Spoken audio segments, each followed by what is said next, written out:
They call Louisiana the sportsman's paradise. A land filled with cypress trees and bayous, cottonmouth snakes, and crawfish. But there is one very special couple tucked away down there along the bank of the Ouachita River. And wouldn't you know it, Bubba actually got them. Tony and Phyllis Thomas have a heart for people, art, and serving the Lord. These former overseas missionaries have had anything but a normal life. And it sure didn't settle down any when Phyllis found out her dad is Louisiana legend, Phil Robertson. That Phyllis? A.K.A. Phyllis Duck Daughter on social media? What? Oh, wow, I can't wait to hear this one. Here's your favorite former redneck. Yeah, Bubba, say man.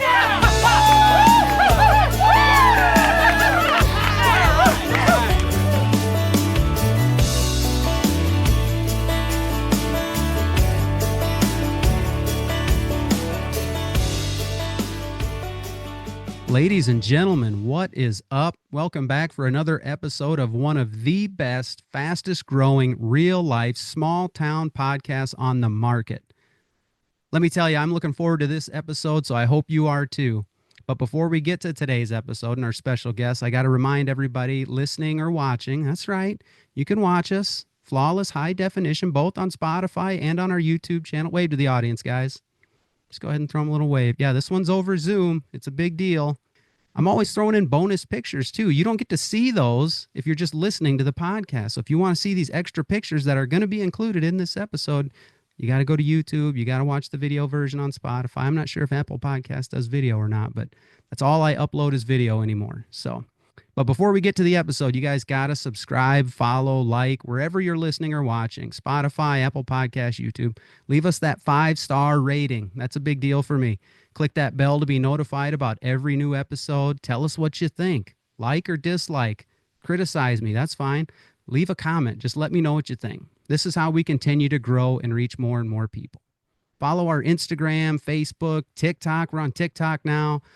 We're always doing reels, giveaways. There will be giveaways surrounding this episode. Depending on when you're finally listening or watching this episode, we've got merch coming en route right now from the South. We've got some of it autographed, so there will be some big giveaways. If you're an art lover, I don't want to give it all away, but just trust me, you're going to want to get in. Check our social media right now whenever you're hearing this and check and see if the giveaways are still going on. We got plenty of stuff to give away. Then share with your friends on your social media. That's actually how you're going to get entered in the giveaway, is you have to share it. I don't just let you in for no reason. You want some new drip or a new fit? Do kids down there talk like that? I don't know what you just said. I have no idea what you haven't heard drip or fit? That means clothes. I've heard drip. Yes, that means clothes. Okay. I still got teenagers in the house, so I hear this lingo, and I'm like, I'm going to throw that in there. Maybe that's funny. And then all it does is embarrass me. Oh, man. Anyway, you want some merch. You want some of our clothes, like a What Is Up shirt or something like that. Just email me, whatisuppodcast@gmail.com. Tell us what you want. Shirt, hat, whatever size, color. Just let us know what you want. Sarah, she'll hook you up. Then send us a picture of yourself wearing our awesome gear. We give it to you at cost. We're not trying to make money on this thing. We just want to get the word out there. We're doing something good, trying to help people. We want to get the word out there. And I had a new idea. You have my permission. If you see someone out there wearing a What Is Up shirt, hat, anything, you can paparazzi them. I want you to take their picture. I want you to send it to me. How do you do it on social media? You tag me in it or something so I can see it and then post it. Do it. That's what we want for sure. And since this episode does have some ties to the art world, we got to do our ad read for my buddies over there, Jim and Dale at the Steve Brown Art Center in Jessup. I want to encourage all my listeners to go and check out the Steve Brown Art Center. That is the creative heart of Buchanan County. It is a thriving community where art flourishes. With dynamic exhibits and interactive workshops, they spark creativity and passion. Discover a world of artistic inspiration at the Steve Brown Art Center. To learn more about them, just head over to their Facebook page and check out what they're all about. Once you've done all that, now you're ready to sit back, relax, and enjoy the show. And let me tell you, we got a good one for you today. I promised big things this summer, this year, and they're slowly starting to come in. These episodes are getting done. This is one of those episodes. Trust me, you're going to be like, how did you do this, Bubba? How did you land this? I don't know. Just Lord willing, I always sign off every episode, Lord willing. Well, Lord willing, this episode got done. So this episode started by me setting my usual, I call it a trap. It's a trap on social media. It really is. I just comment on a post of somebody that I follow or, a potential big time guest or somebody that interests me, usually on Instagram. And if they hit that like button or if they make the big mistake by replying to my comment, then it's basically like I bust down the back door by just DMing them right away. Like, oh, we know it now, we're close, so now I can just DM you. And to be honest, those messages usually go unanswered, but not this time. Not this time. We started emailing back and forth and even set up a pre-show meeting with our spouses over Zoom. In that meeting, to be respectful of people who are a little more in the public eye and busier and more famous, I would like to ask, hey, how much time do you have? And that was supposed to be a 20-minute meeting. And it turned into a 2-hour conversation on a Saturday morning. And to be honest, it really was one of the most encouraging moments in recent memory for me and my wife, Sarah. So we hope this episode does the same for you guys, for everyone who's listening or watching. So if you haven't figured it out, our guests today are recording over Zoom from my home state of Louisiana. And while they may be considered somewhat famous or well-known, Sarah and I, to the outsiders, you are. Sarah and I were quite surprised by just how much we have in common with them. You think, oh, these people that maybe the whole world knows about, no, people are still just people. You guys know my deal. They're still just people. They still put their pants on. Their breath still smells bad in the morning. We're all just people. Come on. One of them has roots from Iowa, while the other is a Cajun gal from Louisiana. One is an incredible artist who donated some of his artwork to the podcast for us to give away, and I will give away most of it, but I already got permission to keep some. So the other one is a nurse turned therapist who is aspiring to be an artist as well, and she's still honing in her skills. They both have a heart for missions that was evident on their first date. And that passion led them to take multiple mission trips with their church, teaching English in Japan, drilling water wells, and hosting mobile medical clinics in Kenya, and then later deciding to start their own nonprofit mission. So they had to sell everything they owned, relocate with their 2 kids to Nicaragua. And they spent 5 years on mission serving the Lord there before coming home to start over back in the States with absolutely nothing in 2018. And that's when the story gets interesting. As they settled into Southwest Missouri, one of them got behind the easel and the other one went back to work as a psychiatric nurse. But the truth of one of their pasts began to come into focus. As Facebook began using facial recognition software, it began tagging one of them in photos from a family that was not their own. Combine that with the results of one of those family history DNA tests taken by their son, it started to become clear that one of our guests had very close ties to one of the most famous families nestled in the deep South along the Ouachita River. So without further ado, it's my pleasure and honor to introduce the owner of Tony Thomas Art, Tony Thomas, and his wife, who happens to be the daughter of legendary duck hunting icon and man of God, Phil Robertson, Phyllis Robertson-Thomas. What is up, guys? Hey, that was the best beginning podcast opening I think I've ever heard. I mean, a lot of times podcasts, they're like, hey guys, welcome back to our channel. Yeah. That was great. No, I make my guests feel special. Take that, Al and Jace. Maybe you guys could take some notes. We're Avid, We're gonna make sure they watch it. Look how much you made us feel welcome. Yes.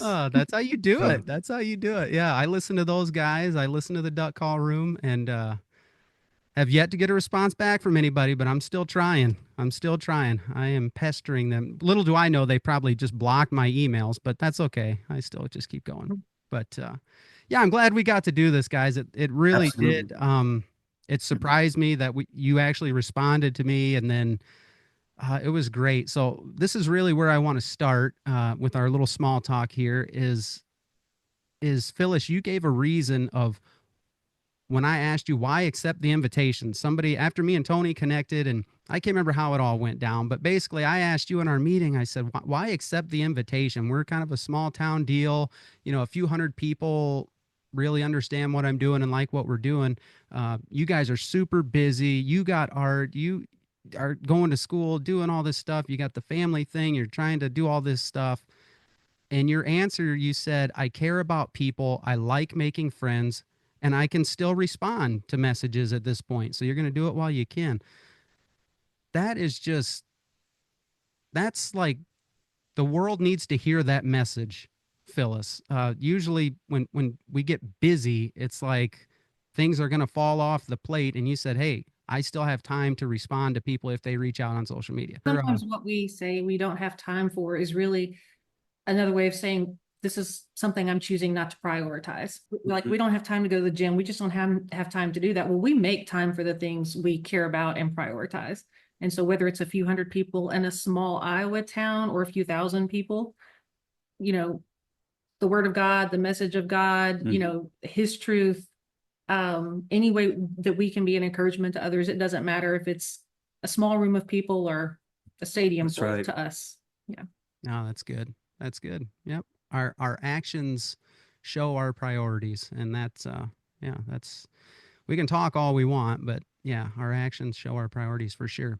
So I mentioned it in the intro there, our 20-minute pre-meeting that went 2 hours, and Yeah. you know, it was just a polite thing for me to ask, just saying, hey, you know, and I could just tell, like, by your response, oh yeah, 20 minutes. You don't want to commit to anything. You don't know this guy. I just had our local sports anchor in, and he goes, Bubba, I usually don't respond to invites to go hang out in people's basement that I don't know.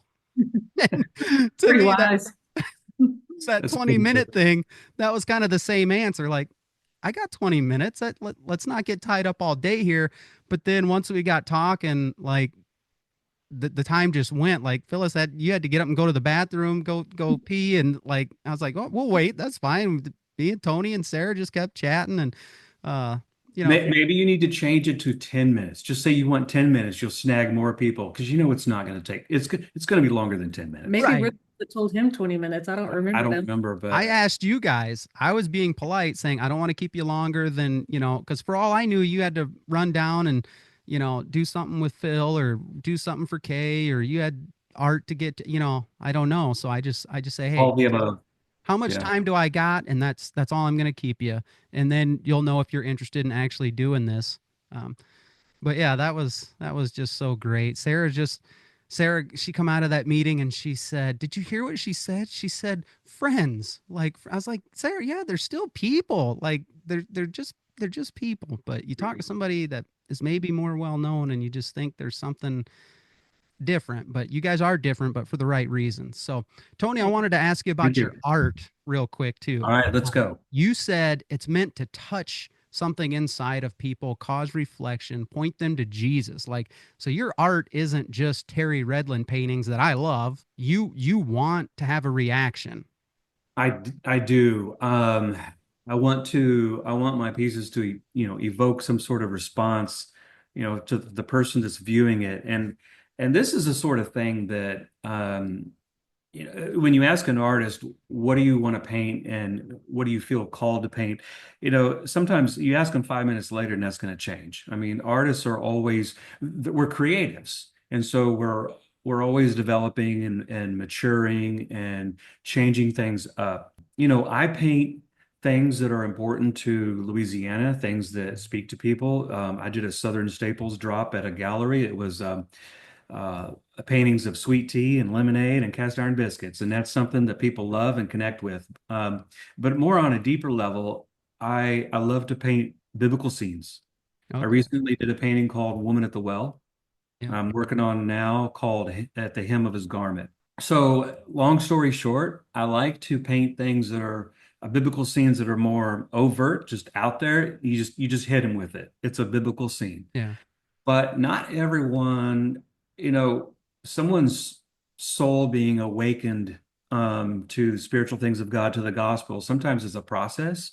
So I also like to paint paintings that are more covert, where it causes person, when they look at the painting, it causes them to ask questions Okay. about themselves, about their own condition, what they've experienced, the trauma and different things in their life they've gone through.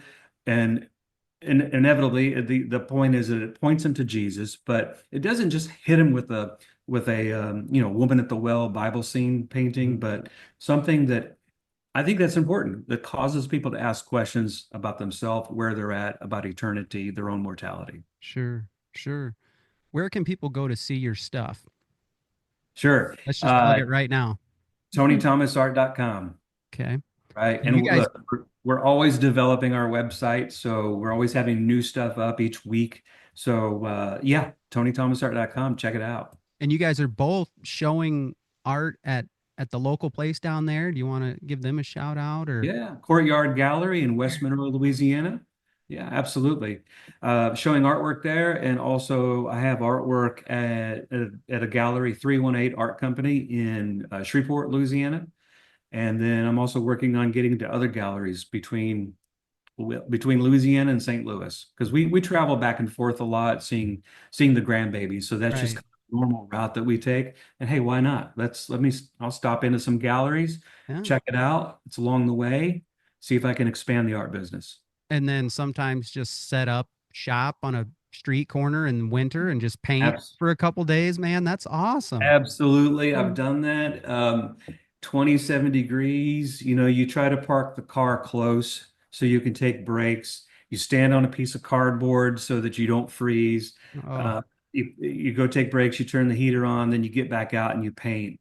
What's really cool about overcast winter time, winter scenes is the sun's not there, right? And yeah. so uh, typically, when you're doing an outdoor painting, I know I'm geeking out on art stuff for a That's moment, okay. but when you do an outdoor painting, the sun changes, at about an hour and a half or 2 hours. All your shadows are different, your colors are different.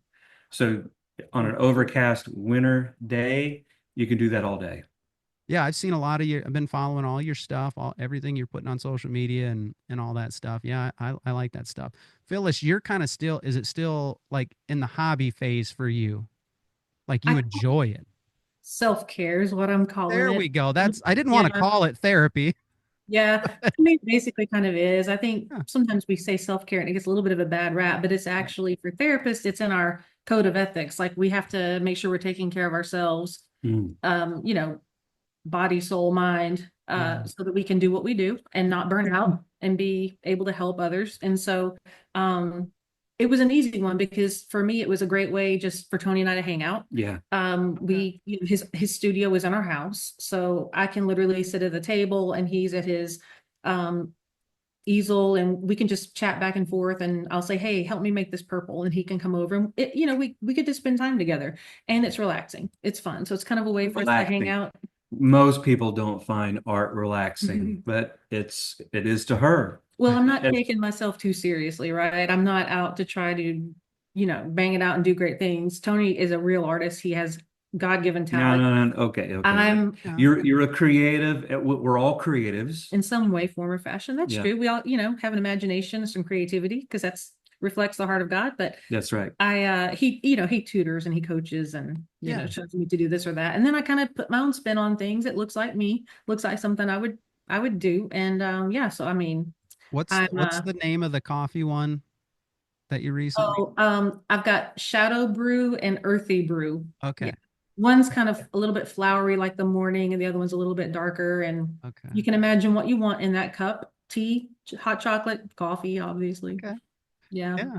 Yeah, I've seen those as well. So I'm watching your art too, and I get Thanks. it. One's more the hobby side, and I Mhm. like that. I think I made the reference like that's good that you take that approach in your profession. That like take care of how are you going to help somebody else? You know what I mean? And I said, isn't that what they teach us when we get on an airplane? You don't if the masks drop, don't put it on your kid first. Right. Put it on yourself because if you go out, you can't help anybody. That is You know so what I mean? true. And that's basically what that is. Yeah. So that's good stuff. We'll get into that deeper later. The elephant in the room, a lot of my audience may, my audience is 50-50. It's probably 50% believers. The other 50% probably say, Bubba, you come off a little preachy, but it's still real world stuff. And we can handle that. You know what I mean? And that's exactly what I want to be because I didn't come to the Lord till I was 20. So that, leaves all of high school. I've done everything you shouldn't do. So I can really relate to young people who want nothing to do with God, the church, people who could look at your woman at the well painting, Tony, not even knowing that that's a Bible story, but you know what I mean? They could probably appreciate. I like to reach those people as well. Some of them probably do keep up with Unashamed and keep up with the Robertsons, and they understand, you know, Phil's dealing with Alzheimer's and things like that. So, and everyone's been giving updates lately. Cy gave one on one podcast. Jason Al gave another one recently there. So I'd had it in my notes here just to remind everybody, if you haven't, make sure and make time to pray for Phil and Kay, because Jace even said in the beginning, after the initial diagnosis, when things really weren't, because Phil was struggling with his back, with the blood thing, and with the start of Alzheimer's, and then with no appetite, they're just compounding. And then once it went public, Jay said, like, there was a significant improvement for a while, and now it's back to that kind of slow, just dealing with the Alzheimer's and the slow decline thing. But make time for prayer, because that's exactly what that was. Prayer works. 100%. Exactly. They are in a pretty decent facility now, and all that's good, and they got their privacy there. But Cy did share recently he went to see him, and the first thing Phil said, "Hey, let's go get in your pickup truck." Get out of here. He is forever like, let's just get out in your rig. Like he tries to escape with every person. It won't look, I can grab my shoes and my Bible. It won't take long. That's what he said. We can get out of here real quick. Yep. He's like, all I need is this, and you know, he'll grab his Bible, and he's actually walked with us. Like, okay, he's got his Bible, and I'm like, okay, well, we got to go, and we'll be back. And yeah, that's tough. That's tough. I found it really encouraging, though. Jay shared a story recently, and this is, you know, it seems like Alzheimer's, dementia, this stuff's becoming more and more common. People can learn to better deal with it by hearing other people talk about dealing with their parents, grandparents. And Jay said he went out there, I don't know how long ago it was or whatever, but basically I think Phil and Kay wanted him to stay. Like, they couldn't make it in for church, obviously.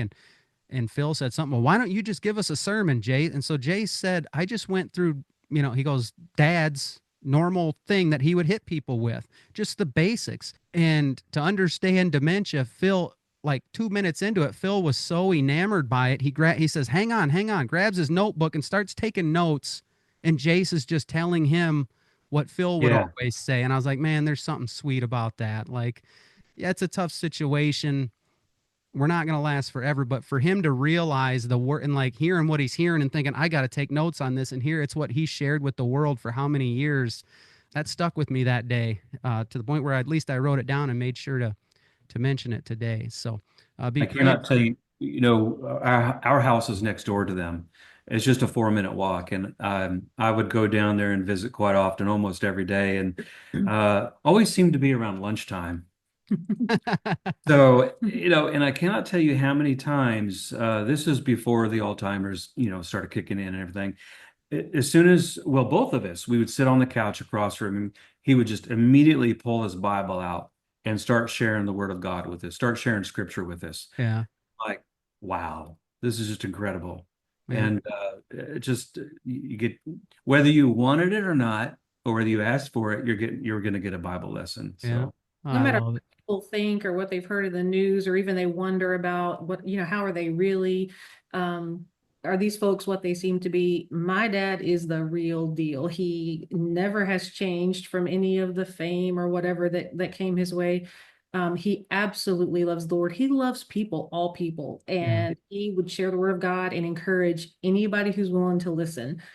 He really does care about people and is so in love with Jesus and wants to share that because he's just so passionate about it. He knows what Jesus did for him. And he's like, you just could know what Jesus can do for you. Yeah. So 100% the real deal. There's nothing about him that is fake in the most beautiful way. Even when he says, and does things that we're all like, oh, wow, he just said that. Okay. But it's 100% authentic. Like there's nothing put on about him. No. Yeah. That says something. 100%. That's true.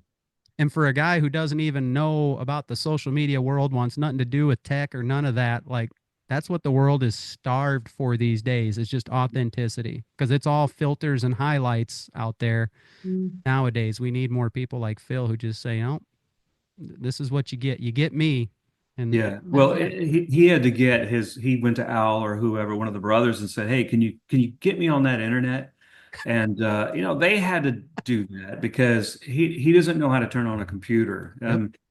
I know he's seen one, but he wouldn't know the first thing. So that's all someone else doing that for him.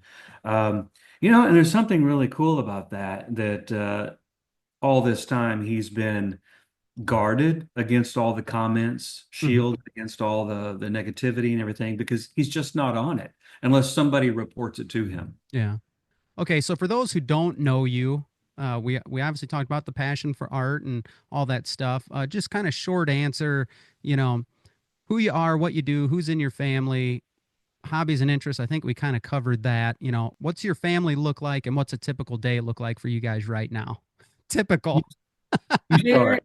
there is no such thing as a typical day with the two of us. No. And I mean, now that we've gotten older, we've been married going on, it'll be 31 years next month. Yeah, Oh 30. yeah. Oh, So yeah, it feels like only 5 minutes though, That's underwater. that's the right answer, Tony. I knew that he was no.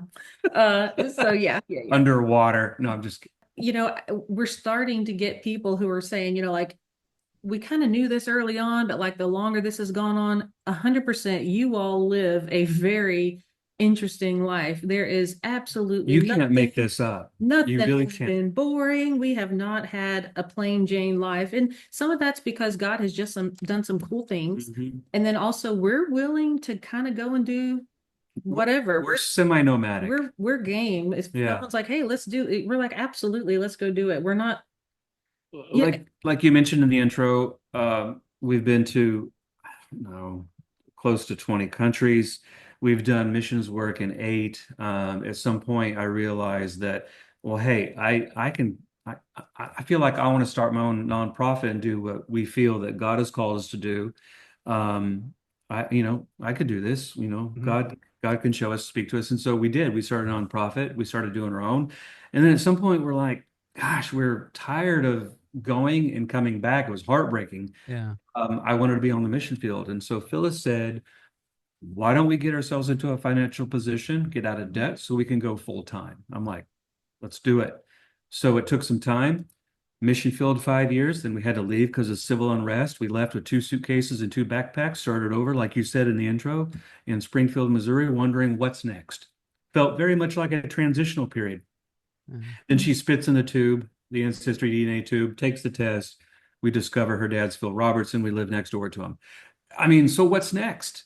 It's just, we've got a very creative God, very exciting God, and we're flexible and we trust him. We're, Okay. we're, we're willing to do anything that God would have us do. And so in that, I mean, are we kind of ready to like get a house and stay somewhere for a while now? I think because of grandbabies, there's more of Yeah. a push to Sure.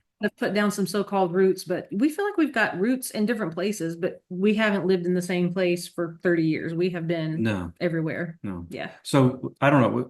Was there a question? Is there, I went on That's all good stuff. a what's a tangent. typical day? There Oh. is Yeah, no what's so thing. like right now? Okay, so now you guys are back. We understand that you got kids that Mhm. live in different states, and you've got some grandkids. Kind of share. You don't got to tell us addresses, but where you got where your other families at, and then what you do Grant on a and typical day. Julie live. No, I'm just kidding. They're the two that we would not give out personal information. Joel and Kendall. Joel is our youngest. He's married to Kendall. They live here with us. In West Monroe. In West Monroe. Mhm. And Grant and Julie. Grant is our oldest. He's married to Julie. They live up in the county just south of St. Louis St. County. Louis So area. they live like 30 minutes from St. Louis in Jefferson County. And he's a sheriff deputy. She works from home and they have 2 kids. And her family's from up there. That's how they ended up there. Her Okay. family's great, the great people. And we have a 3-year-old and almost 1-year-old grandbabies And up there. Yeah. So love them, love all of our kids. And so we do everything we can do to spend as much time up there as we can. Yeah. Mhm. yeah. Hey, I just thought of this when she said that Julie's parents live up there, so that's why they're up there. This is something important. This may be important to your audience people. When you have sons, when they get married, they're going to go off to a lot of times, more often than not, to where their wife's family is. So you're going to lose your boys. But if you got girls, they're most likely going to stick with you. Okay. Except for I've got Joel and Kendall, and Kendall loves me. She loves her mama and she loves her daddy. But I told her, was it yesterday or the day before? I said, I know your mom and daddy love you, and I know Joel loves you, but barely more than I love you. Like I love you more than almost everybody on this planet. Oh, But we spend a lot of time together because she's right here with us, and we're going to be spending even more time up in St. Louis because one of the recent changes is that I have a telehealth job at the same agency where I've been throughout my internship in school until now.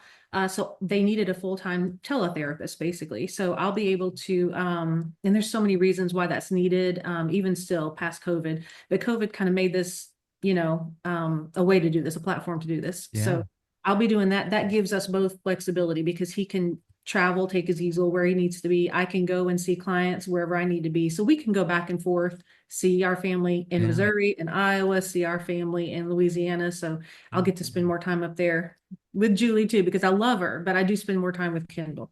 But I do have the one set of kids with me. But soon, I'm hoping one day we'll have them all. That's all right. be together. All together. Yeah. That's right. But so for me, look, I have my own art business, so I have to stay organized.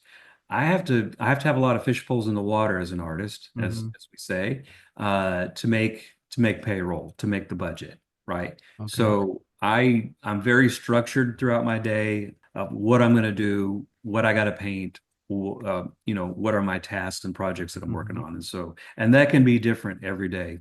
Fulfilling orders, painting paintings. Kendall also helps me with my art business. She's my assistant. So I try to get her to do everything so I can stay in front of the easel. Yeah. That's the one thing no one else can do. I paint. I can get someone else to do something else because, anyone else can do that. Sure. Yeah. Yeah. Oh my God. You guys said Kendall's probably the one who initially replied or sent a message back in response, or was the go-between before you guys responded. And I love that. I love Likely. Yeah, she helps. And we have a lot of people reach out and I try to respond as much as I can. Like I really do. that. Yeah. But then for some things like a podcast, I try to do that. Like I like it. And I like that people are doing something for whatever their message is. And I feel like if someone's taken the time to put that together and reach out to me, then I should at least respond. Right. Some things are appropriate, some things aren't for me, but Not everything is a good fit. and it's just a matter of like I'm not gonna not take the time to try to reach out, but at the same time, like it's like, Kendall, what is this podcast? That way she can kind of go and find out like what, who are these folks? Yeah. And whoever it is messaging, and then say, hey, this is what they do. Cool. Yeah. And then I can reach out. Yeah. I She like helped. that. So just reach out to Kendall. Yeah. Thank you, Well, Kendall. Thank we you for have- getting my we foot in the have- door. Real jobs, we have real jobs and real responsibilities and groceries to buy and dishes to wash like everybody. There's So always dishes. there's only so many hours in the day, right? That's right. That's right. I love that take, Phyllis, because like this is not like, I'm not a tech guy. I don't understand social media. My kids, I'm always asking them for help to understand. Like literally, when I came to the Lord at 20, it was like, how on earth is that pastor speaking directly to me? He doesn't know me, yet everything he was saying was hitting me in the heart. And it's like, okay, now I understand. That's the word of God. It's living and active. It's convicting me. Best decision I ever made. My family, like life doesn't exist today if I don't do that. As you grow as a Christian, I'm in Sunday school, I'm soaking up the word. I'm under godly men trying to, be mentored, I'm doing just anything and everything I can do, serving and studying and all that stuff. And it gets to a point, okay, then you start leading certain groups, you get more mature, you start leading. And then next thing you know, you get invited to start speaking to different groups, whether it's football teams or youth groups, and literally walking out of a youth group, it's like God was telling me, dude, you've been preaching off and on, fill in, you've been doing, I want you to do this more often. And so that's where the whole podcast came from. I was like, well, I want to do a podcast that's open for everybody. Let everyone, Right. I had the idea that everybody's interesting, even the people who think they're boring, just let them share their story. They don't have to believe the same as me. Just let people share and let me, kind of maybe throw the Christian worldview in alongside it just to let people take it or leave it as they want. And, I think Love it it. stacks up pretty well. And so I reached out to this guy recently. He's got a ministry. He's a youth pastor in Tennessee, and he's online. He's called the Celebrity Evangelist, Dylan Novak. And all he does is go to all these shows. I mean, he's a youth pastor, so he's got a ministry, but he also ministers to celebrities. He goes to these shows where you can pay to like get their autograph, and he brings a personalized Bible with their name engraved on it, usually a Case for Christ or Lee Strobel or Josh McDowell, something to make them think about Jesus, because a lot of them are atheists or agnostic or something. And that's his ministry. Present them with these gifts. Wow. And then he posts about their response. And sometimes he meets them again the next year or year. And I'm just like, dude, I don't do this podcast. He doesn't do his ministry. You guys don't go on you don't do that because you wake up one day and you want to do it. You feel like God wants me to do this. And we understand when God wants you to do something, the answer is yes. The right answer is yes. Right. You can say no, but the right answer is yes. So Look where that led Jonah. So. Yeah. yeah, you can run as hard as you want the other way. Yeah. So I like that. I like that you appreciate if other people are going to take the effort, you should try and make the effort to honor that. That's awesome. So, okay, let's move into some specifics. Let's go back to the childhood for the both of you. You don't have to take a ton of time, but you can tell us as much as you want. What was it like, the early childhood, the kids stuff? Go ahead. Well, I was born down here. I was born in Ruston. That's the home of Louisiana Tech and the Ruston Peach Festival. Plug, that's in June. So I don't know when this is airing, but it's a great way to get some delicious peaches. Oh, we gotta get some peaches. And I grew up about 15-20 minutes south of there. We would go to Missouri quite a bit to visit, sometimes for short stints of living there. Rocky childhood. My parents would split up, get back together, split up, get back together. They were divorced twice. I don't think after the second divorce, they never got back together, but up until I was about 10 years old, I can't tell you how many times we moved. I can't tell you how many times that my parents separated. It was just rocky, Yep. And so, had some childhood issues. By the time I was in my like junior high years, I started to kind of figure out that, hey, I want something different. And so by the time I was 13, 14, I moved out from all of my family and lived with a friend from school. And so before that, I had been going to church on my own. My parents and, immediate family, nobody went to church that was around me. I went with some aunts in Missouri, visited them with them. And, but I would go to church and I was like, I'm going to stay in church. I'm going to love Jesus. I'm going to stay in school, make good grades, and I'm going to do something with my life. I'm going to get out of this, cycle of poverty and, cycle of abuse and all of the Brokenness, things. Lots of brokenness. So, and so that's what I did. And, still doing by the grace of God. Definitely not a perfect, I received Christ at a Baptist church, Quitman Baptist Church in Jackson Parish down here, when I was 9. And then, I remember, and now I was looking at a journal that I randomly wrote in middle school or junior high and realized that I got baptized at that Baptist church. Is that right? I did. And then I got baptized because, in the Baptist church, they baptize in the name of the Father, Son, and Holy Spirit. Yeah. Like many churches do. But then I went to a Pentecostal church with my friend who I lived with, and they baptize in the name of Jesus. And so I didn't remember being baptized in the name of the Father, Son, and Holy Ghost. So then as an adult, because of mission work, the Assemblies of God, we were going to do some work with them. And they said that I had to be baptized in the name of the Father, Son, and Holy Spirit. Well, since I didn't remember that I had done that, Tony baptized me in the name of the Father, I filled Son, the tub. There you go. Spirit. And I'm like, so I've been baptized 3 times. I am good. Either way, we had to check that box. when I get to heaven, they're going to be like, did you do? You're good either way. So anyway, it's been interesting, just my walk with God and where I've gone to church. I've gone to a lot of different churches, because of, necessity. One was next door. One had a church bus Oh, ministry. you called the bus on your Mhm. own and said, "Hey, come pick me up," Mhm. as a little girl. Yeah, this is a friend from school going to this church. This is another friend from school going to that church, or this is where Mhm. this aunt went to church. So I mean, we're talking lots of flavors of churches. Sure. And so, and that's what I did. Basically, I stayed in church, I stayed in school and met Tony, and we've been serving God together Your for life that began. Oh, There was nothing oh, to my life until him. there we go. There we go. Feel the romance, people. Very nice. Woo! Very nice. Would you, so you'd say your drive, because that was when you started coming on the scene publicly, Jace has always been adamant. The choices he made is because as a young boy, he knew he didn't want anything that had his dad behaving the way it did. So he said, I'm going to go the complete opposite way. Would you Mhm. say you're kind of the same situation? You A saw that hundred and said, percent. man, I don't want that.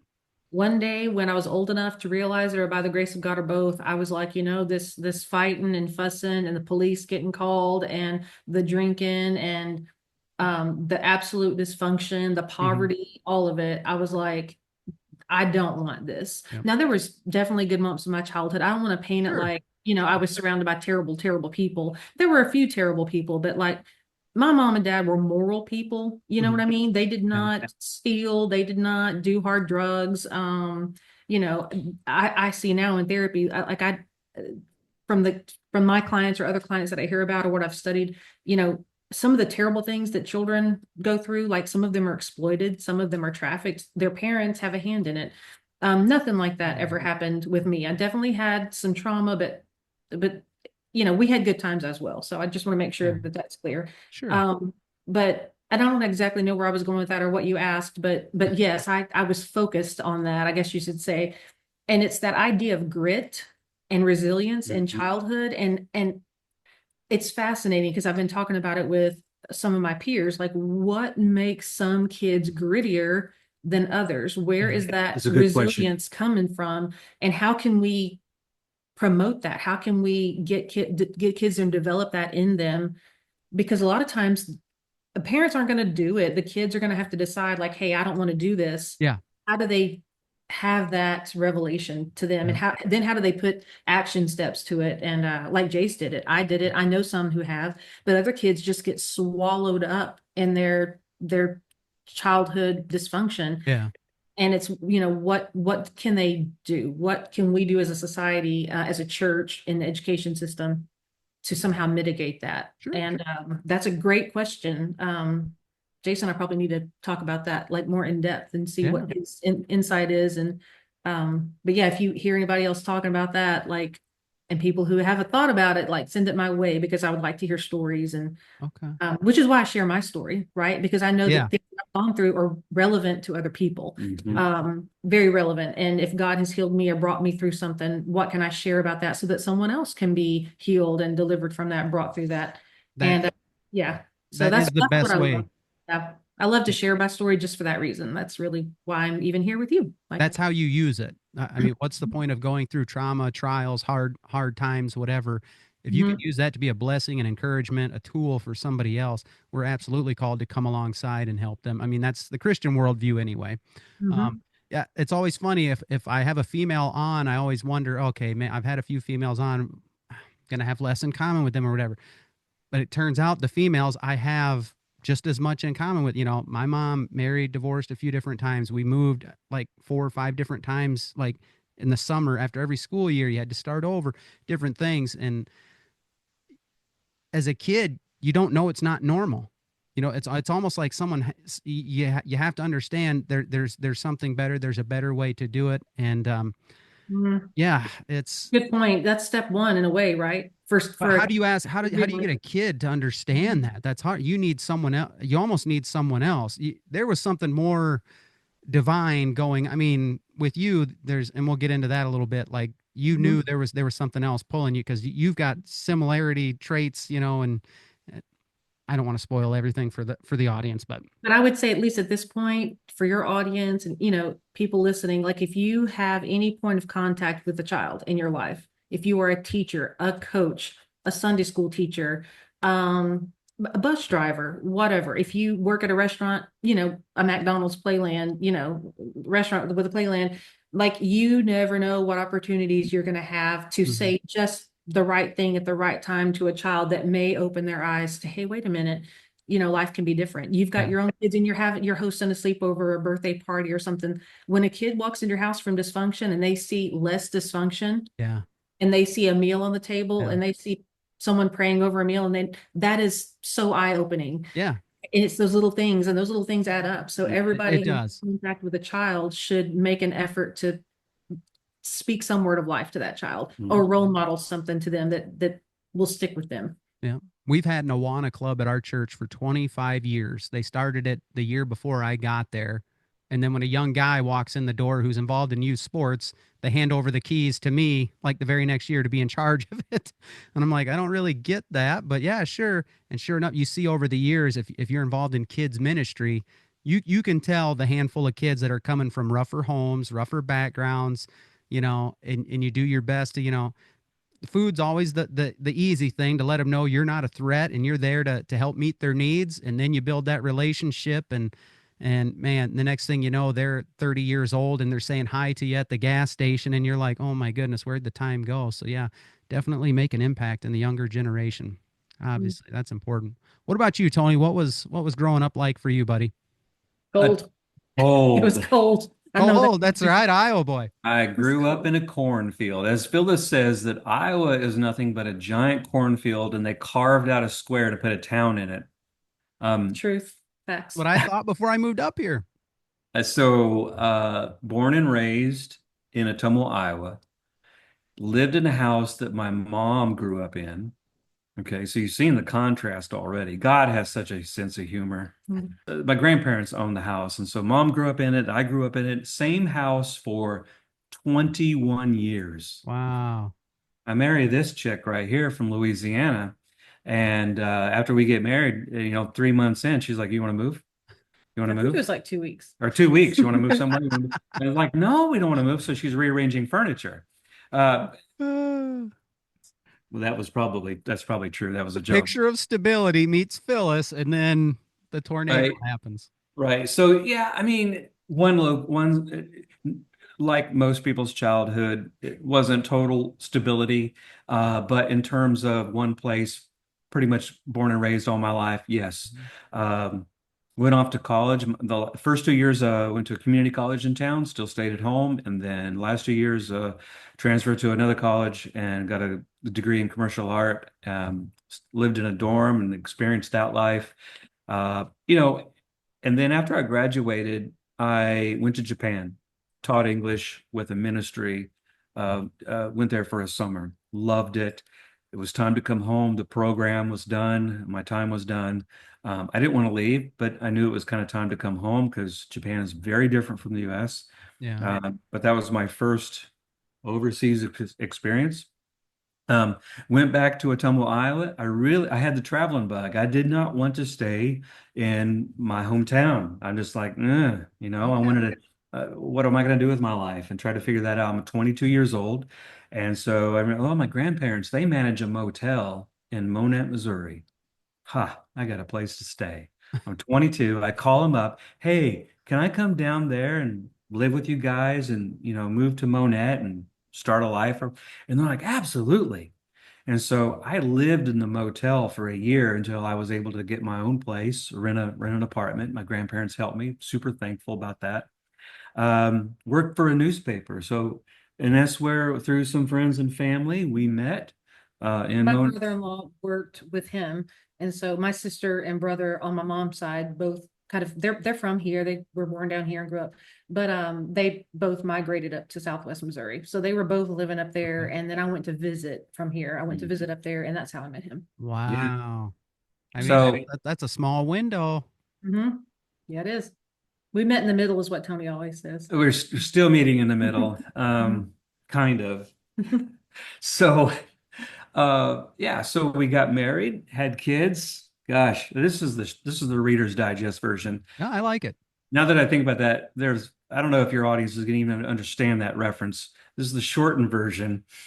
But Everyone my age and older should know what Reader's Digest. Everyone younger than me, probably not. probably not. But I was in the newspaper, but I was in sales for 20 years, a newspaper business for 15. And I did some other things in sales, but yeah, I mean, that was kind of the childhood. Now, my first real job, I have to tell you this, because this is going to lead into some, I think, some other questions that we're going to talk about later, which is great. But my first real job was working at an art gallery.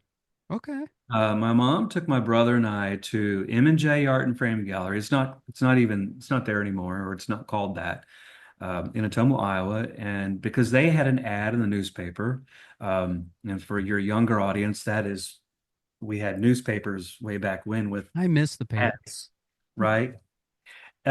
For art lessons. And so my brother and I were artists, and it was a gift from God. We were pretty good. And so my mom took us there, and she said, "Hey, can they sign up for the art lessons? Can you help them?" And the lady said yes. And so we went there often to this art and frame gallery. And then when I was 15, 16, both my brother and I were, he's a little bit younger than me, but we started working there, shrink wrapping prints. And then I moved up to building frames and assembly. And now, you know, after getting married and having kids, you have to get a real job. Being practical, you got to pay the bills. Um, I'm back to the very same place I was at in the very beginning Mhm. when I was a teenager, 15, 16 years old. Oh, that's cool. If that's the full circle, let's cover some of the middle there. Yeah. Let's do the mission field thing.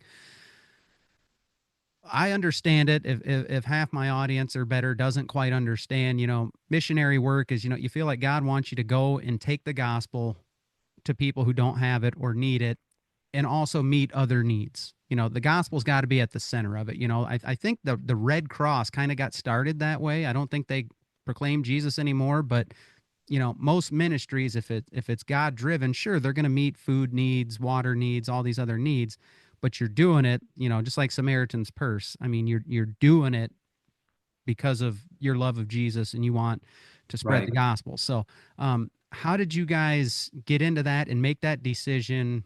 I guess you kind of told a little bit about it, but how do you actually make that decision to do it? What all did you do?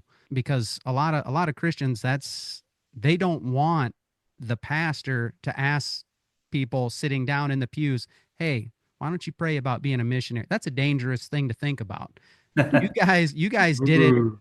You guys did it, short term a few times, and then you went all in. So you got to tell the audience a little bit more There about was, that. when I was just reading this journal, I bring it up again because it's been fascinating. But in the eighth grade, I wrote in the journal that I wanted to be a missionary. So Huh.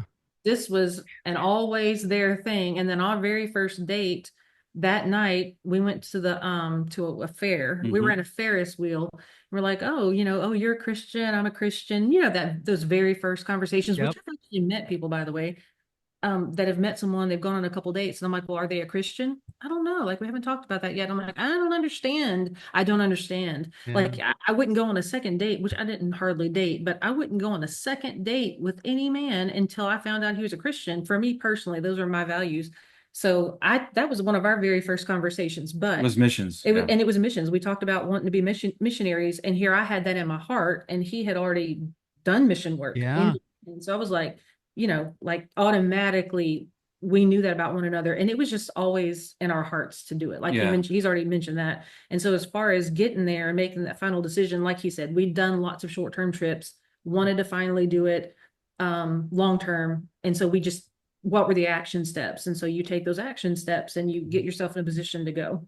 Right. So when I was a kid, my favorite toy was a globe. Um, no internet, no cable TV, nothing like Yeah. that way back when. And I would spin it and stop it with my finger and say, I'm going to go here.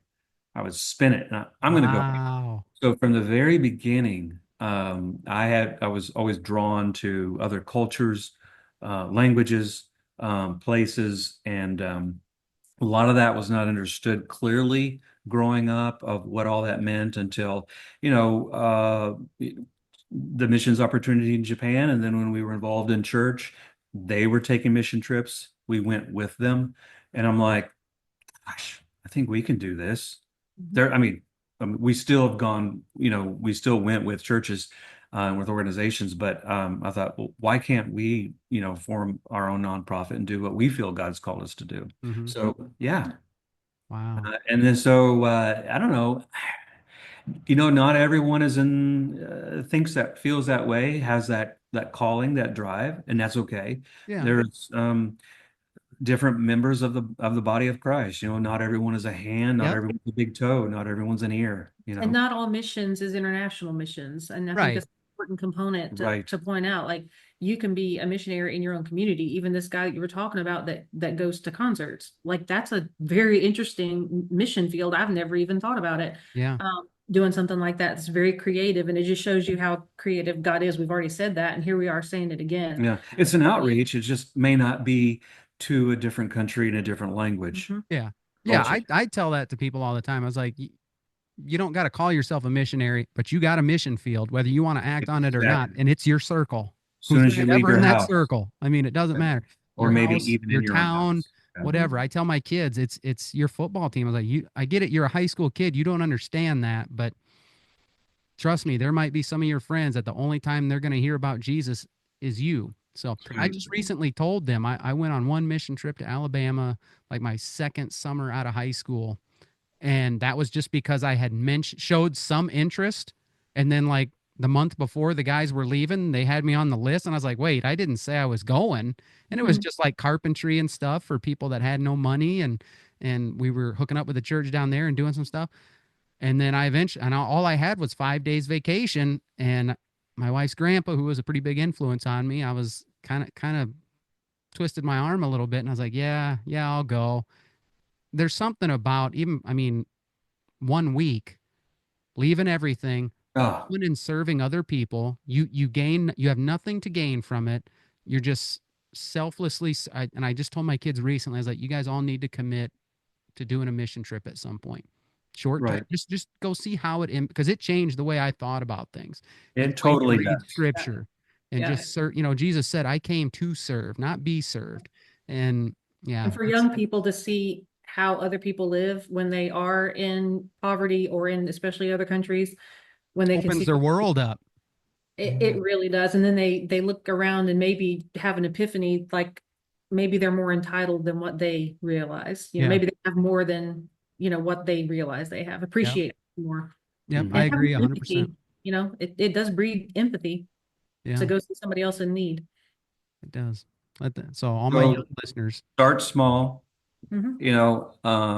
Don't start big. Of course, God leads you. If you feel something in your heart God's calling you to do, say yes to it. And I think this is important. If you're wanting to go do something, missions or anything outreach related, and you're not quite sure what to do, how to do it, go find someone that's really good at it, that's Mhm. already doing it, and connect with them, hook up with them, and say, Yeah.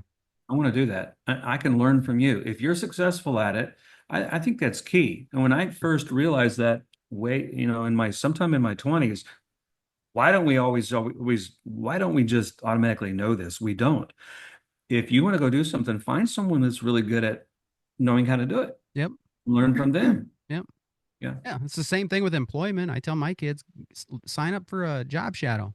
Call up Yeah. a place. Why go and try and get a job that you don't know why can't you just go in and shadow for a few hours, half a day, whatever. Same thing with missions work. Go volunteer at the church for one specific event, one morning, Mhm. Project Hood in Chicago, the pastor I was talking about, they just did, their spring thing where they got all the food lined up, cars pull up, and they're just giving, non-perishables to people, and that's it. I was like, you get a young person to do that for 6 hours on a Saturday morning. That's pretty special. That could be Yeah, life-changing. I agree.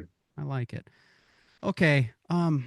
So you guys go off, you do the missions, you do those things, you're committed, you come back with nothing. You don't got to spend a lot of time on it, but how do you start over with nothing when you guys got back and all you had just the barest I mean, how do you start over? Most of us, starting out, we're coming out from underneath our parents.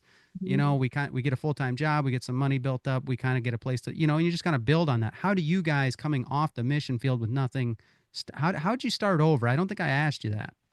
So I don't know if I have an answer. I don't know if I can actually, you just do it. I mean, you have to, right? You just have to start over. I Yeah. don't, And the there's a Did you reason, big you just to stay with clarify, family or yeah, and just to clarify, the reason we came back with so little is because we sold everything to go there. right? And we didn't have time to plan to come back because there was civil unrest and we felt unsafe. And so we basically evacuated. Mhm. Okay. And so my sister and mom picked us up and we went to my sister and brother-in-law's house in Missouri. So we had a place to stay and we had food, and then I don't remember all that. Must have been Mhm. therapeutic amnesia. Yeah, and I'm a nurse, and so I borrowed my sister's car, went and found a job. It was easy for me to find a job, and the guy at the car dealership was really cool to like let us buy a car, even though he's like, y'all have not been in the country, but you're a nurse, and so yeah, so we were able to get a car. Okay. And so we just one foot in front of the other. And I will tell you that I don't know if anyone from there will ever hear this, but the special people at Abundant Life Church in Neosho, Missouri, they were so amazing. The pastor there, we'd gone to church there before we went on the mission field, and he asked us, like, what do you need? What can we do? Yeah. And I said, well, we need things, we don't have a Measuring calendar. cups. We don't have anything. He said, we'll put together a list. And he, from the pulpit, he said, guys, they've given me this list, and they're talking about a laundry basket and, a pan to cook in. They're not asking for furniture. They're not, and those people just blessed us.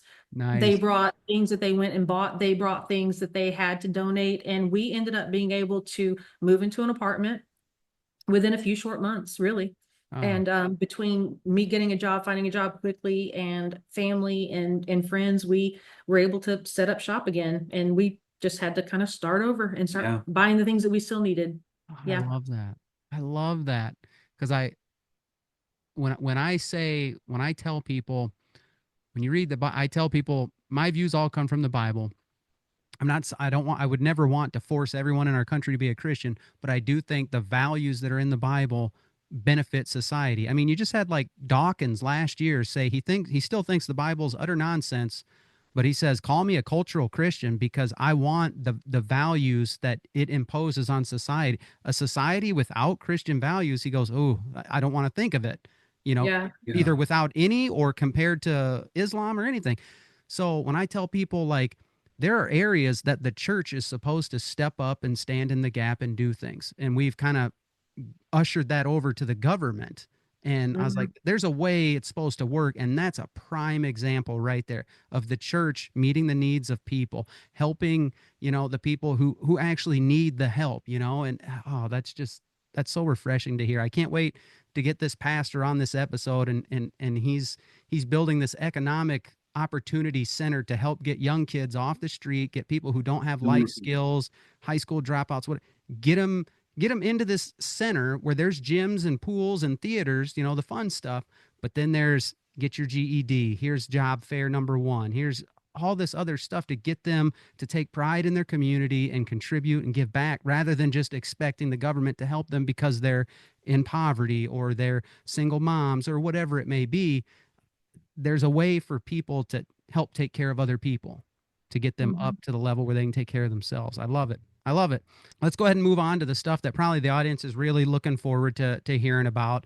I just got it in my notes as the path to Phil, and we kind of just Mhm. hit little bullet points and stuff like that. But the way you guys shared in the pre-meeting, it was so good. I would have never guessed that Facebook was tagging you in Dasher family photos and things, even though you're not related to them. That you thought. You said you always felt different. You said you didn't think the story added up. And I'll just kind of let you go from there because a lot of my audience, maybe they don't listen to Unashamed, so they don't know the whole story inside and out like I do. So, yeah, I'll just let you run with it. How did you end up finding out that you are Phil Robertson's daughter? Well, there were the hints growing up. No one ever told me that at all. But I always just, my brother and sister on my mom's side of the family were very close. We have plenty in common. But there were a lot of differences. Some of our physical features are different.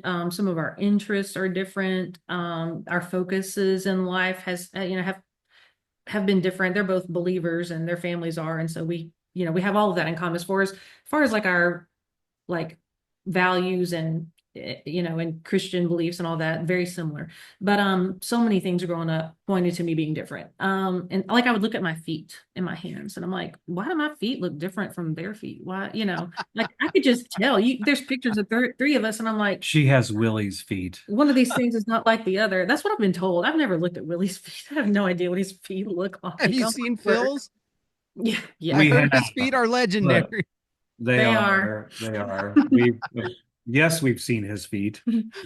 So there you go. I mean, I kind of knew something Okay. was different. And then Grant's girlfriend, now wife, Julie, bought him an Ancestry DNA kit for him just to learn about his ethnicity. It was for fun. Yep.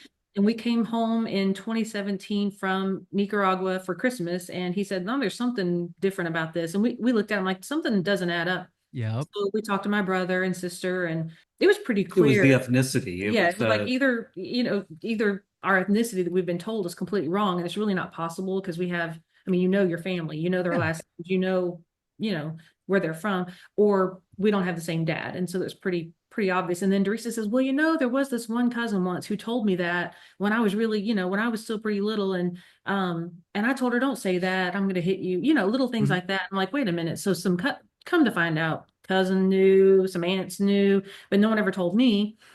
So yeah, they knew all along. Some of them did. So anyway, but I didn't know that at the time. So he told us. We went back to Nicaragua, and there was this talk of like, okay, who is my Who real is dad? it? Probably what it is. And so when we came back in 2018, Tony got me the Ancestry DNA kit. It took me a minute because I don't like spit, and you have to spit in it.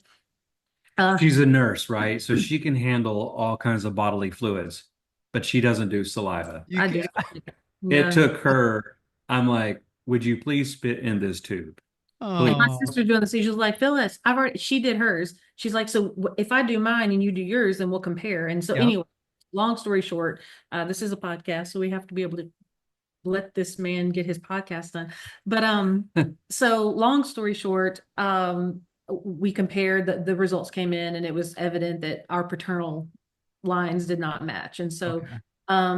Tony helped. He's really good at genealogy. He had done some for his own family, and we sat down Our and dining room looked like a CSI crime lab, Oh, with wow. papers he all lined up. exaggerates. Just a little. But I mean, Yeah. we had it all laid out. We were Sure. trying to connect the dots. And Yeah. it didn't take long to get down to some surnames. Okay. And at one point, I didn't think anything of it, but at one point when I was researching my people that were definite connections in your whatever the word is, Uh, Family tree. family tree. When I was researching it, it pulled up an excerpt from a book that pulled up from online, and I was reading. I'm like, oh, okay. And I said, I texted Tony. I said, hey, there's this book, Happy, Happy, Happy. And the guy who wrote the book, it's those guys that do all the duck stuff. We knew about the show. Yeah. But we lived in Nicaragua at the time when Yeah. it came out, so we really didn't Yeah. watch it. Yeah. And we didn't know anything about them. So, and growing up, I didn't know anything about them. It's not like there was ever any crossover that made me think I had Okay. anything to do with them. And so I said, but you know what? They may be distant relatives. That's kind of cool anyway, whatever. And then And I'm listening to this on the phone, and I'm like, no.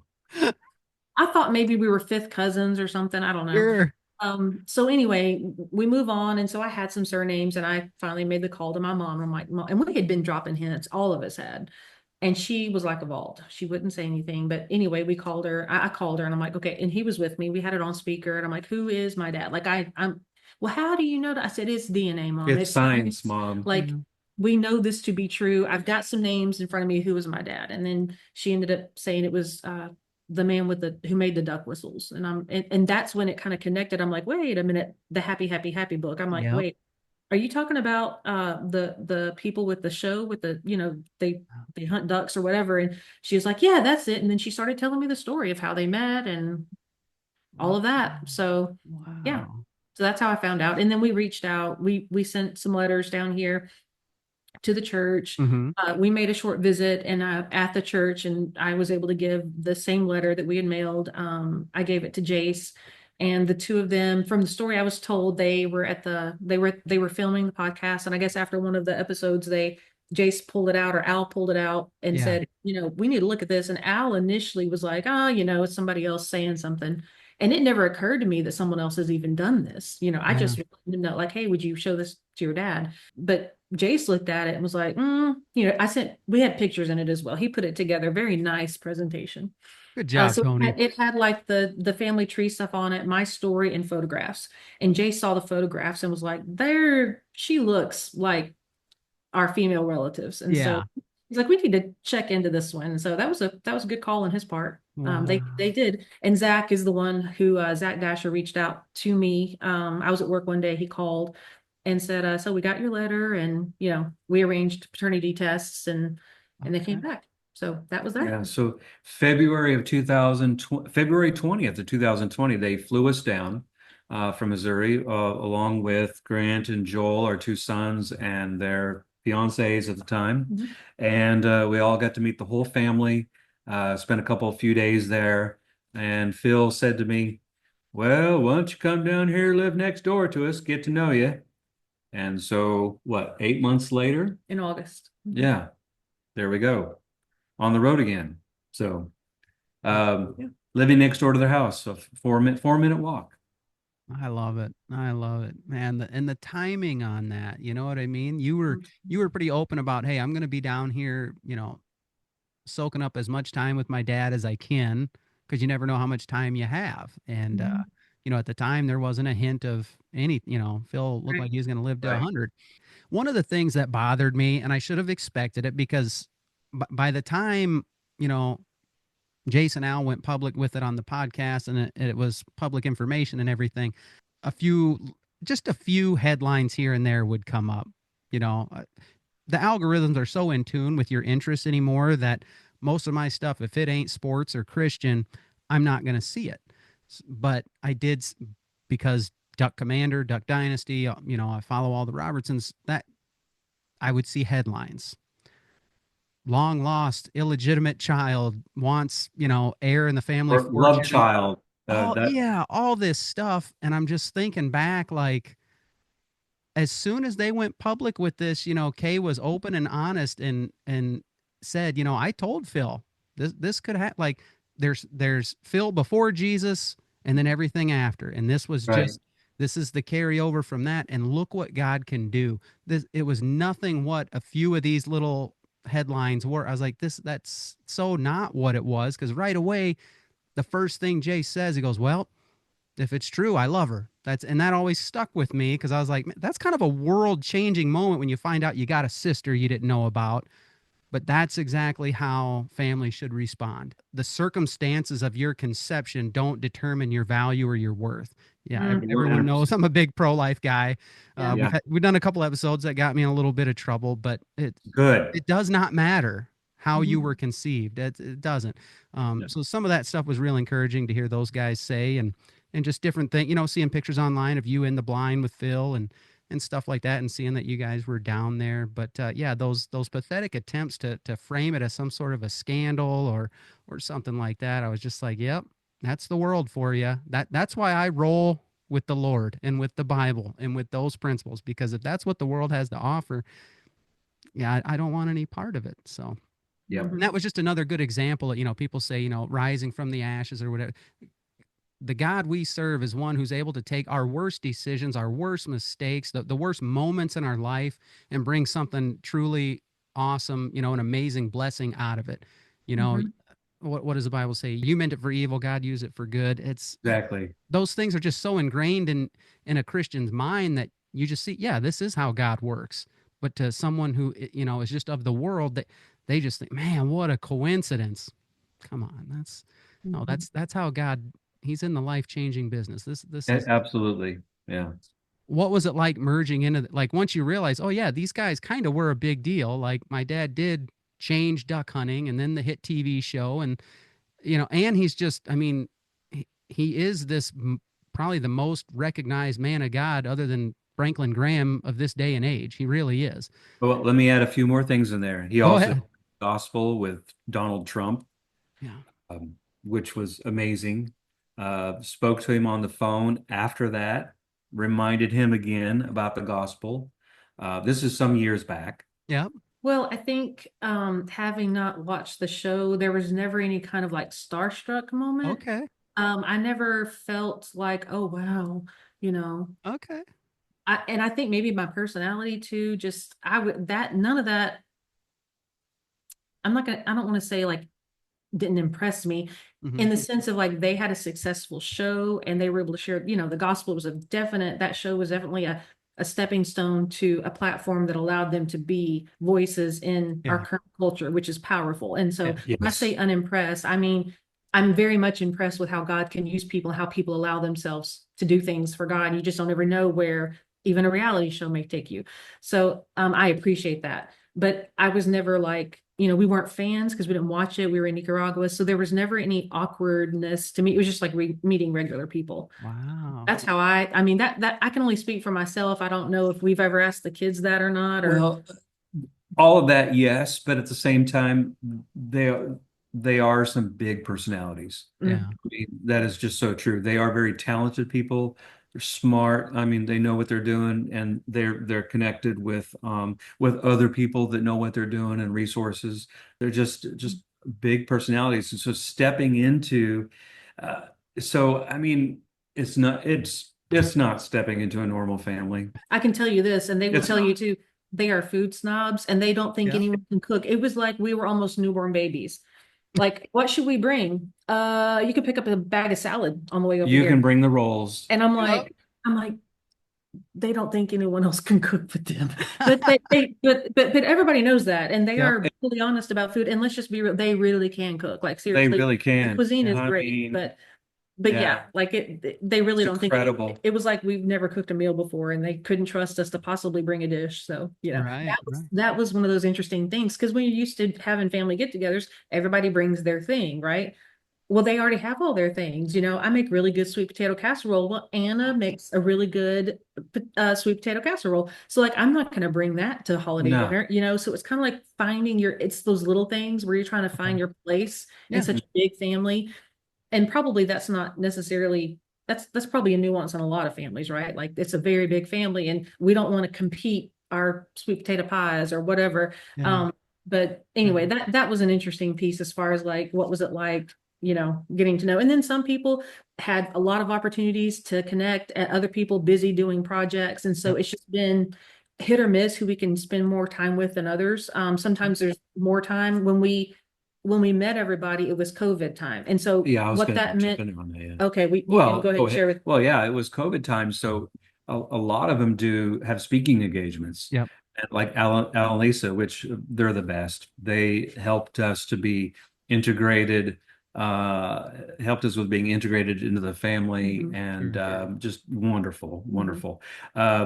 But so during COVID, their speaking engagements, all their plans got canceled, so Mhm. they're home. So the first year we got to spend a lot of time with family, got to spend a lot of time with Al and Lisa Mhm. just to get to know them. And now, of course, now they're back on the road. They're doing their thing. That's their ministry. That's their job. And Mhm. so we see less of them. But they are very intentional to invite us to things that they're doing, and we are very intentional with it. They have hung out with my siblings in Missouri. When they're in that area, they've reached out to them. When we've Oh, done things, up like weddings and different things like that. When the boys got married, like Al and Lisa were just as much a part of that. And they've done things that we didn't even know. Like my sister's like, "Oh yeah, Al and Lisa are going to be in the area. We're going to go out to lunch." And she's like, "We ended up going to dinner." And they'll ask about, "Hey, how's your cousin that we met, at this place yeah. or that?" And Yeah. they're just so involved. They're like an extra set of grandparents too. I mean, he's the same age as my Missouri brother. They're both 10 years older than me. But like Lisa sends stacks of clothing to our grandbabies. My son was Oh, saying the other day, he's like, we will never have to buy clothes because Aunt Lisa is sending a steady She supply of on it. clothes. She loves it. That's one of her love languages, is to give yep. gifts. Like, she loves it. And she buys the cutest clothes. And so they are very intentional to be a part of our lives. So, It's and we awesome. we just love them for that. They're a blessing. That's awesome. Yeah, because a lot coming in at this age into a new family, that's you've got all that stuff figured out if you grow up with them. Who's bringing the sweet potato Exactly. casserole? There's Which that is familiarity. Yeah. that's my mom's favorite. Like, or my favorite is my mom's sweet potato casserole. You have that all figured out. You guys, yeah. So I figured there's a little bit of awkwardness there. That's Oh, Can sure. be. But I Yeah. love that you say you weren't starstruck because, Jace's famous line is, that he's so flattered that people will, not just their speaking engagements, which are great, but just if people wait in line for the autograph, he's like, man, there's only one guy whose autograph I'd wait in line for, and that's Jesus. That's it. No one else on this earth is that valuable that I'm going to stand around and wait for. Just Right. not. So A lot of down to earth, like big personalities for sure, but a lot of this crew is very down to earth. They, Absolutely. a lot of them don't walk around with an air of celebrity about them. So Yeah. it's not, I have to I be mean- reminded sometimes that there is this celebrity status kind of thing. Yeah, you'll see them shopping at Walmart, or you'll see them shopping at the grocery store. Bump into them all the time. Yeah. Yeah. We're not going to tell you where. no, you don't have to. No, I think that the people at the warehouse or whatever for the last, I don't know, since the show days, they say, yeah, if you're down here and they happen to be around, they'll shake your hand, they'll say hi, they'll chat you up for a minute. If they're not around, they're not around. But don't think they're the Hollywood version of celebrity. There's something totally different. So, and I thought, oh, that's kind of cool. But okay, that is interesting stuff. Let's see, where did we leave off there? Right there. And we're back. Okay. All right, guys. After a moment, it really wasn't technical difficulty. We had technical difficulty at the beginning. We got that figured out.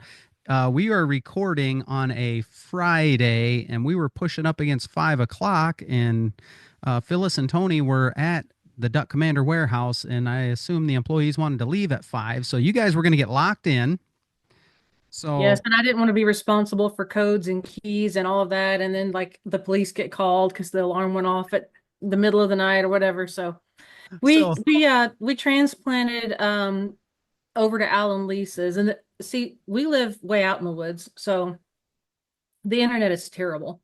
So we stayed in town to film this podcast, and we don't want to. There's no point in going home. The internet wouldn't work. So here we are. Alan Lisa's house. Nobody's home, and the grandkids are always coming and going. So we were like, we locked the doors. We're like, I can't believe. I think they got the word because I called ahead, and I think they got the word because there are no grandkids in their house right now. So wow, the door's locked. We'll see if there's a knock on the door. Yeah. Hey, this is a real life podcast. It so is. Whatever happens. That is just so. There's another first. Filming via Zoom from Duck Commander conference room. I mean, the set was beautiful. It looked really nice. And now from Al and Lisa Robertson's kitchen. Yeah. Phyllis, And Tony. they don't even know we're here. So Wow. Al, I'm a big fan. I'm a big supporter. So, and you guys are family. So I think it's okay. yeah. They told All us right. we can come whenever we want. Yeah, for That's sure. a nice. See, open door sometimes we policy. say those things, right? Oh yeah, anything you need. Well, sometimes you just call it in and you'll find out. Did they That's mean right. it? They literally mean it. And when Yeah. I said I called ahead to their daughter Alex, and then I called Alex to say, hey, we're coming over there.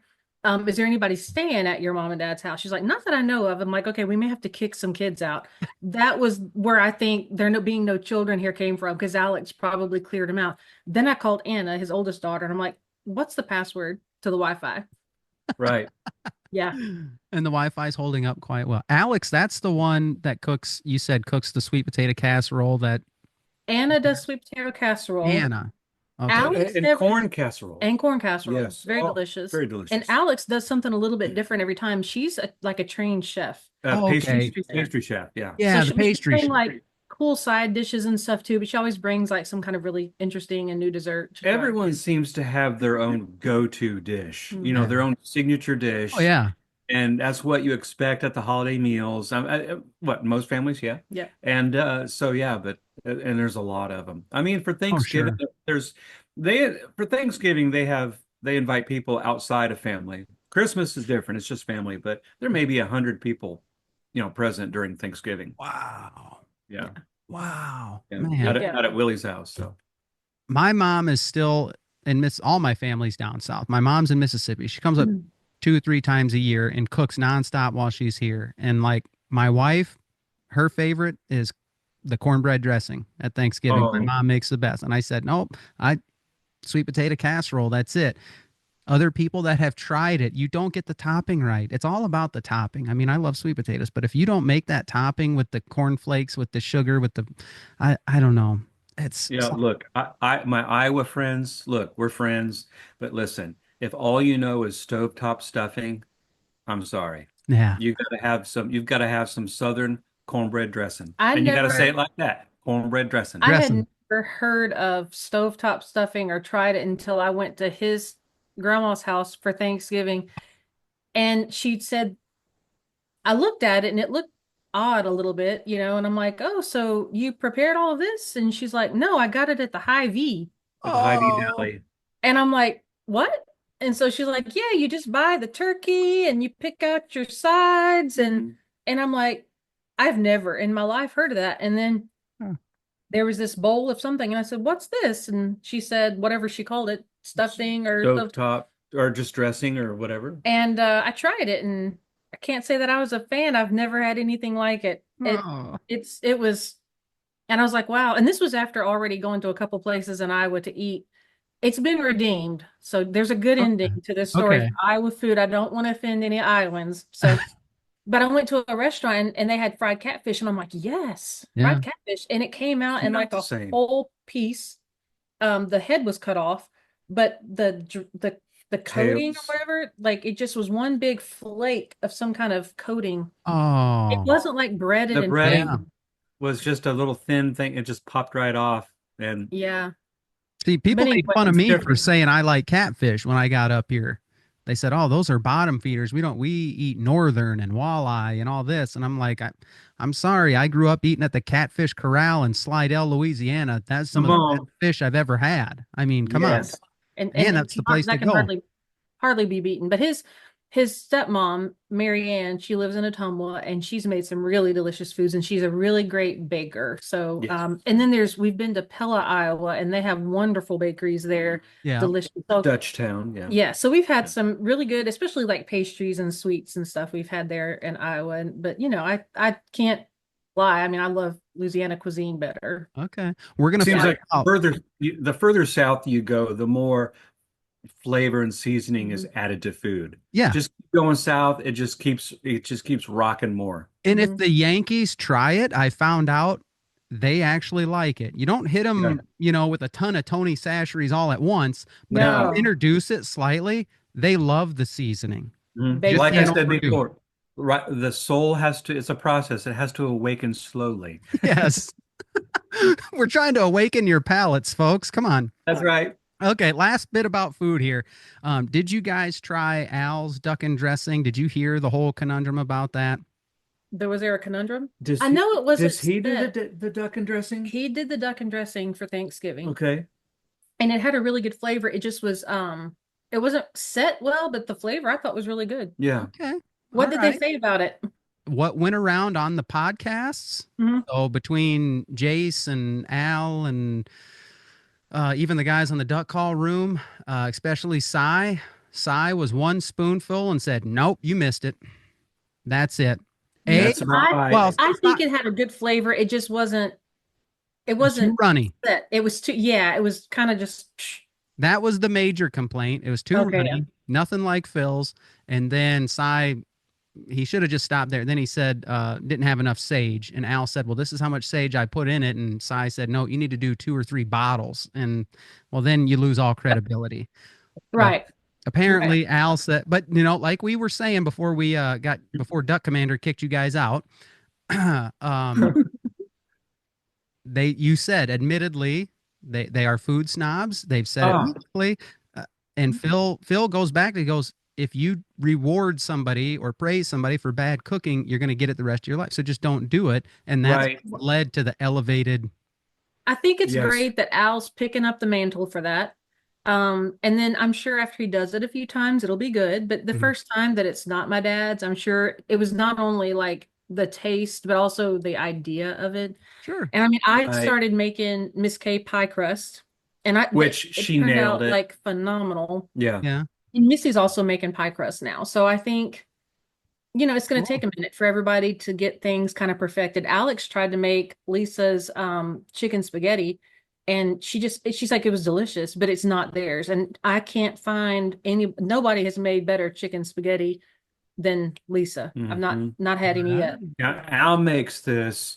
What kind of roasted pecan crushed? Um, He makes like Crust. a Yeah. cheesecake or like a Cheesecake. lemon, like a meringue, not lemon meringue, but like a lemon ice box almost. Yeah. Almost like a lemon custardy thing. I Okay. don't know if y'all have that up there. That's why I'm struggling to find the words.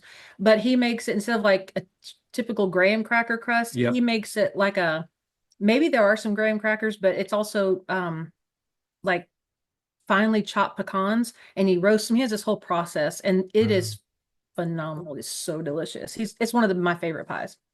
Man. And before we hit record, you're stuffing crackers. You guys, I'm eating pretzels. We're trying to get some food in so we can keep going. Now I'm getting more Yeah. hungry just by talking about this.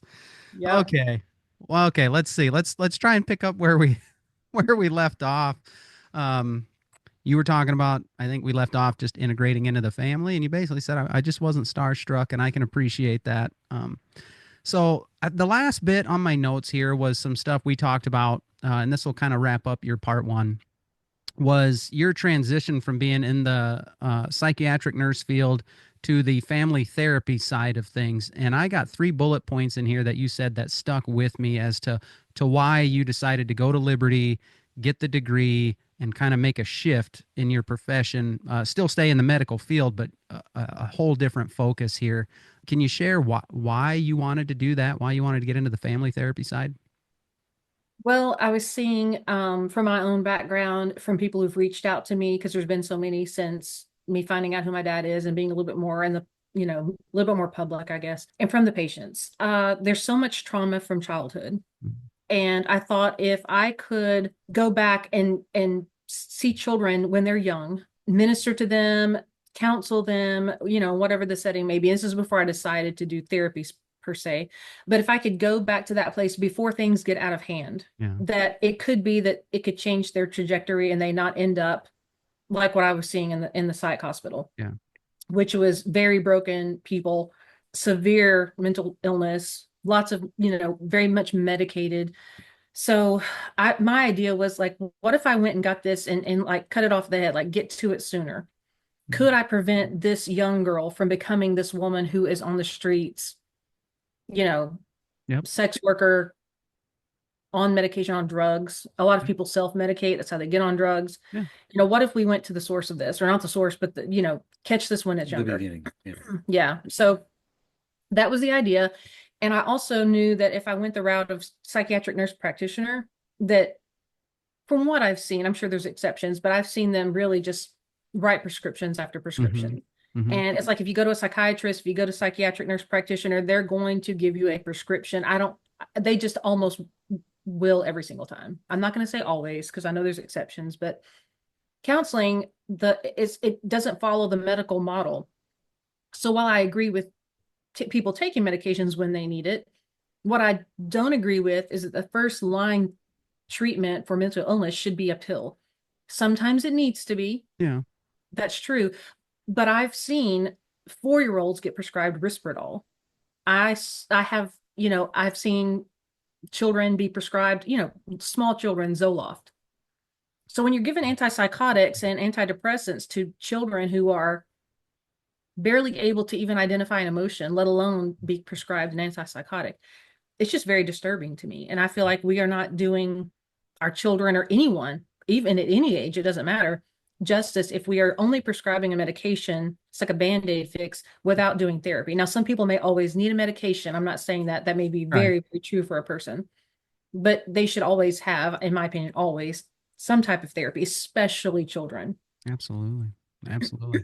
Yeah. I agree 100%. We've been involved in, actually the episode before your guys' is going to be with the co-founder of Alive and Running Iowa. I interviewed the other co-founder last year. Our church supplies all the post-race food for their 5K every year, and it's all about suicide prevention and mental health improvement. You nailed it. I love people that have experience. I always tell people, when talking politics and stuff, a necktie doesn't make you an expert. I want to talk to people with experience, whether it's border, drugs, any of that. You're saying, I've been at the end of the line. Let me try and get to the front here and try and help before it becomes that. I love that. I love that. And that clearly comes from your love of people. I mean, that's just encouraging stuff. I love that. And so you're doing a lot of telehealth stuff, which I can totally relate to. I'm very familiar with mental health, anxiety. Some, like you said, COVID might be for the most part over, but some people have issues with, fear of leaving their hometown, their bedrooms, their whatever. Well, if you can do that, oh Right. my goodness, that is a godsend to And somebody like who's struggling. very, very rural areas, people who, they may be an hour, 2 hours away from the nearest clinic to see a mental health professional. They may not have transportation. Yep. They may, because of their work schedule, there's so many reasons that that really make it difficult for someone to get to a place. And now I was seeing children and families in their homes, Okay. and that's another dynamic. So there's a lot of good reasons to do telehealth from that perspective.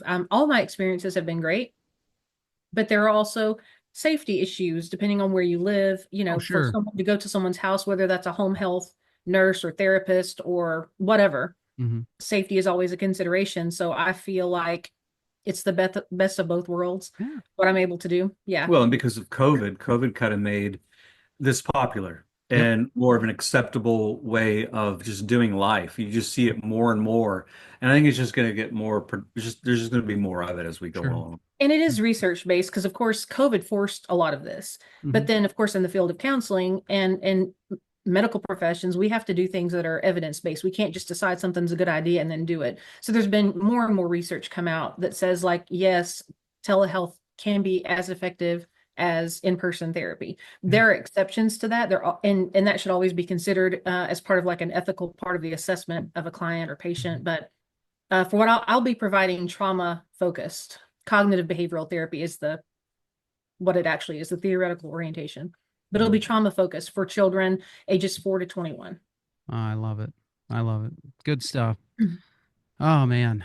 Well, guys, I think that covers it for part 1. My goodness, we crammed everything in there we could. That was We great. did. When you said a necktie doesn't make you an expert, I love that. Now, And that does make you a politician, I think is what it was. or Yeah. or No, it's an expert. Oh, okay. an expert. That I- stemmed from the whole border thing. I got tired of seeing politicians at the border saying there's nothing to see and then something to see, and well, they need this. I want to see the guys with the badge on. I want to talk to the people who live down. Show me the people that actually Right. have experience. Don't send me a politician. They don't know. Do you Love it. know who asked my opinion about immigration? Like, what do what would you think? What would be one of your thoughts or solutions, or what's your perspective? I was sitting this close to Ben Carson having a meal with him at my dad's and Miss Kay's house, and he asked my opinion because we'd been to Nicaragua and we started chatting about it, and I mentioned that, and he was like, "Well, what do you think? What would be your thoughts?" And I'm like, "Well," and I talked to him about what I thought. It was wild. Oh, man. I'm like, I just got asked my opinion on immigration, but from someone who would be asking your opinion on immigration. It's Yeah. pretty cool. Like the most talented neurosurgeon ever, and just a stand-up guy, man. And he yeah. is the sweetest guy, gentle. I Mhm. mean, really gentle spoken guy. Yeah. I love him. Yeah, I Yeah. read a couple of his books and used him for devotionals, different things, and man, he was my number 1 back in what was that 16? Yeah. He was my Mine number too, 1. initially. Mhm. Then Cruz snuck down to West Monroe and did a little photo op with the Duckman. I was like, well, I guess Cruz will be my number 2. And like Trump, I was like, he ain't even going to make it through the primaries, is he? And Well, Cruz went duck hunting with some of the guys. yeah, Yeah. I but didn't know Willie came out and said, hey, I'm kind of looking at this guy over here. And I was like, Willie's off, man. Trump, he's a TV guy. He's not going to make it. Well, he made it. And then he changed the whole political landscape, I guess. But- Oh, definitely. Okay, that's good stuff, guys. I think that's going to do it for part 1 with Tony and Phyllis Thomas, aka Phyllis Duck Daughter, on social media if you follow her. Tony Thomas Art is also on social media too. So I hope their story and the things they shared encouraged you guys, maybe even enlightened you, maybe challenged you. Hopefully it got you thinking about how awesome God is, and if you haven't already, why you should really consider giving him a look. Just give him a look. Everyone's got a story to tell or an experience to share, and that's what we do here. We let people share what life has been like for them. There's no wrong answer if you just let people share. But this isn't the end of their episode. There's going to be a part 2 next week. We'll get into their segments. We'll have some laughs, but we may also get a little serious at the end, talking about kids and technology, maybe the importance of parents and grandparents when it comes to family legacy. And how about if we can squeeze it in, some of those Christian culture extremes, like maybe the things they do, maybe their theology, maybe the way they make decisions. Maybe we're going to go after the church and how weird it can be sometimes when people get it wrong. I don't know. So you're going to want to tune in for that. You don't want to miss it. If you enjoyed this episode, share it with family and friends. Why wouldn't you share it if you enjoyed it? Don't forget to like, follow, subscribe, share wherever you listen or watch podcasts. Follow our Instagram, our Facebook, our TikTok for more reels, pictures, and encouraging stuff. Especially the giveaways. We're going to be giving away some Duck Commander merch, some Tony Thomas art. Some of it may be autographed. I mean, we got big things here, so definitely check social media for that. If you want to purchase some of Tony's art, go to tonythomasart.com. Lots of great stuff. I was just cruising it on my phone while we were waiting for them to get to Al and Lisa's house. And guys, there is stuff on there, and some of it is very, very affordable, and it's just top-notch stuff. I love it. It looks really good. So check them out there. If you got questions, comments, you got ideas, or you want to know more about something you heard here today, email me, whatisuppodcast@gmail.com. I'd love to help you out. If you want to get in touch with Tony or Phyllis, they're on social media. They got their website. You can reach out to them as well if it's something that they said. If you need help with anything or you want to talk deeper about something, obviously all three of us, we care. So just reach out and we'll respond and try and help any way we can. Guys, I thank you so much for listening. As always, Lord willing, I'll talk to you on the next one. All right. Thank you. Hey, good job.